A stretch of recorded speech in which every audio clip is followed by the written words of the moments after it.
રાજકોટ શહેરમાં 8 સપ્ટેમ્બરથી હેલ્મેટ ફરજિયાત કરવાની પોલીસની જાહેરાત પર ધારાસભ્ય જિગ્નેશ મેવાણીએ આકરા પ્રહારો કર્યા છે। તેમણે ગૃહમંત્રી અને ભાજપ સરકાર પર નિશાન સાધતા જણાવ્યું કે પહેલા સારા રોડ આપો, પછી હેલ્મેટ ફરજિયાત કરો। મેવાણીએ સરકાર અને હેલ્મેટ બનાવતી કંપનીઓ વચ્ચે સાંઠગાંઠના ગંભીર આક્ષેપ કર્યા હતા। તેમણે દલીલ કરી કે જો સરકારને ખરેખર લોકોના જીવનની ચિંતા હોત તો દારૂ ડ્રગ્સનું વેચાણ ન થતું હોત અને ટીઆરપી અગ્નિકાંડ જેવી ઘટનાઓ ન બની હોત। મેવાણીએ રાજકોટમાં ફિક્સ નહીં અસલી લોક દરબાર યોજવાની જાહેરાત કરી હતી। આ ફરજિયાત હેલ્મેટના પરિપત્ર વિરુદ્ધ કોંગ્રેસ પણ મેદાને આવશે તેમ સૂત્રો દ્વારા જાણવા મળ્યું છે। એવો નિયમ લઈને આવેલી છે કે હેલ્મેટ કમ્પલસરી, હેલ્મેટ પહેરવું જ જોઈએ। મનુષ્યનું જીવન બચતું હોય તેનાથી મોટું કંઈ નથી। પણ જે સરકાર હેલ્મેટનો કાયદો લાવી રહી છે એને ખરેખર રાજકોટ વાસીઓના, ગુજરાતની જનતાના જીવન વચ્ચેમાં રસ છે।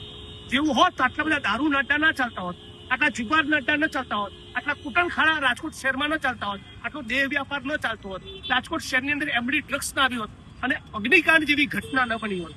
આ સરકારને મનુષ્યના જીવન બચાવવામાં રસ હોત તો ડીસાની ફેક્ટરીમાં આગ ન લાગી હોત,